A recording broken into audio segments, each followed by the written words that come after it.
Once again, the Conservatives captured 13 out of 14 seats in Saskatchewan, including all 4 Saskatoon ridings, adding to a Conservative majority government for the first time since 1988. And that's what's good for Canada. We can get back to business. Lynn Yelich, Morris Vellicott, and Brad Trost won by a landslide, but for Saskatoon-Rosetown Bigger candidate Kelly Block, it came down to the wire. Block and the NDP's Nettie Wee went back and forth all night, but in the end, Block came out on top, winning by about 800 votes. I have to say that being an incumbent helps. The face and name recognition was there, and just having worked on behalf of the constituents in Saskatoon-Rosetown Bigger for 2.5 years, I think helped as well. All 4 Saskatoon MPs are excited to get back to work, and with a majority government, say they will finally be able to get things done. When we lost the long gun registry by 2 votes to the opposition, it hurt. That was something that was symbolically and substantively very important. That's not going to happen. We have a solid mandate.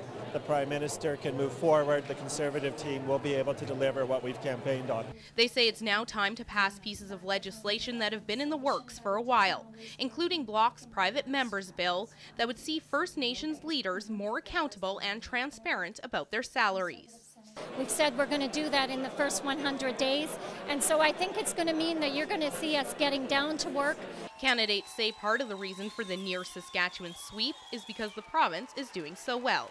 We came from Saskatchewan that was run by the NDP for far too long, and we all know what it's like to live in that type of under that type of a political party. For the most part, people became comfortable with what they saw out of a Conservative government, and were less reluctant to give it a majority. Sherry Clark, Global News.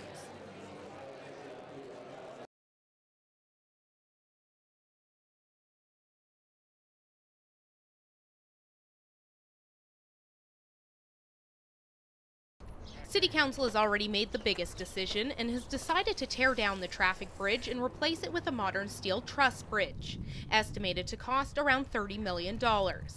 But other decisions and details still need to be worked out, so City Hall is turning to the public.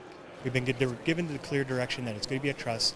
It's going to be 3.7 meter wide lanes with 3 meter sidewalks on each side. These are more of the minor, not minor details, but the details of what's going to round out the whole project. What still needs to be ironed out is everything from how traffic will flow to how many trusses there will be, to how the design will incorporate the heritage. How many spans to have on the bridge and what the pedestrian, vehicle, cycling accesses are onto the bridge are ones that really weren't talked about in the early stages of just deciding what the bridge would look like. And so this gives a chance for people to see and consider how exactly that flow onto and off of the bridge is going to look. The city has been holding open houses on the future of the bridge since it was closed last summer, and another one will be held June 9th. What we're trying to do is to make sure that we've got a collective agreement throughout all of Saskatoon with respect to what we're proposing. Are we going to make everybody happy? Unfortunately not, but not everything we do does. The bridge has been closed to traffic and pedestrians since last August, and although residents are happy they get to have some input on what the new bridge is going to look like, most want to just see it built and up and running as soon as possible. I'm very interested in the bridge, and I can hardly wait for them to get started on it. We are the citizens, so it should provide what we need for the community. If you missed tonight's open house, you can submit comments online at saskatoon.ca until the end of the month. Sherry Clark, Global News.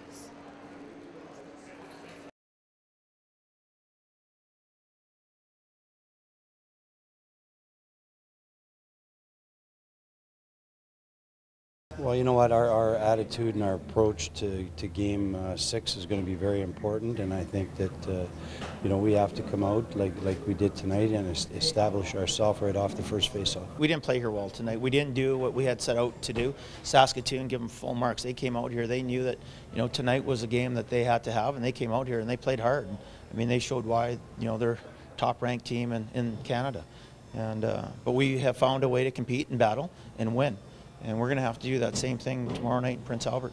Nobody wants to lose in home, and you know, in their ring is pretty hard, pretty tough. They play a different way, they play hard, but hope so. I believe we can do it tomorrow. You know, we'll be hope so we play the same way we play tonight, and it will be a different game than the last two. Their fans back them really good, and I think if we can just keep it simple and chip pucks and finish our checks, that's going to pay off for us. Yeah, I don't know. They're a completely different team in that small rink.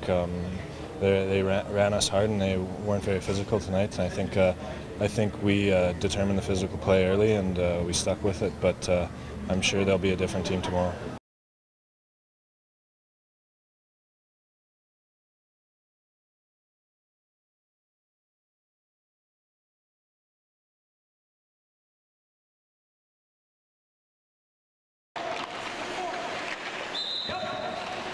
It's great to be home. Despite being behind benches around the world, home has always been Saskatoon for Mike Babcock. He's revered by players who haven't had the chance to play under him. Certain coaches have reputations for consistently having good teams, and he's definitely one of those guys. So he's got a lot of respect in the league, and he's earned it. He's obviously a great coach and one of the best there is right now, and obviously doing the Olympic gold and Stanley Cups. He's top of the line for the best resume, I'd say, for sure. One of Saturday's events was the Mike on the Ice skills and scrimmage. You can't blame the bantam level players for being a little nervous. Well, getting on the ice, my legs were a bit shaky, but it was fun. It's pretty sweet to be coached by him. Babcock's demeanor during the friendly drills wasn't much different than a Red Wings practice. I mean, he's a stickler for fundamentals, wants to make sure they do it right. There's a way to do it, and he's going to reinforce that. Some 300 people got to skate with the greats following the scrimmage.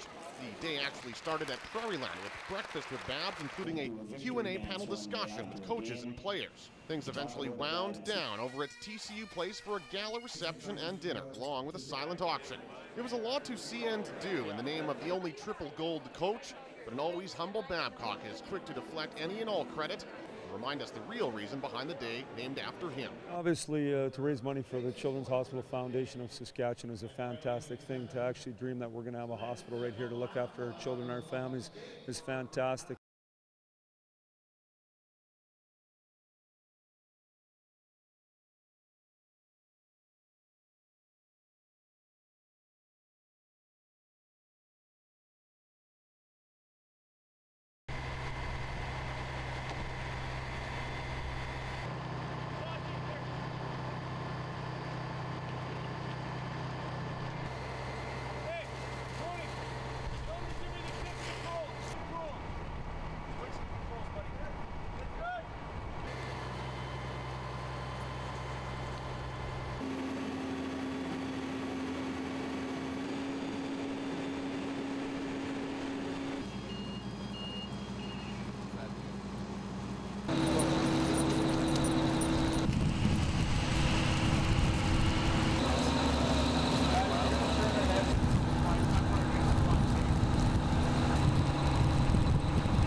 So they'll probably yell at you. I'm just trying to go to that.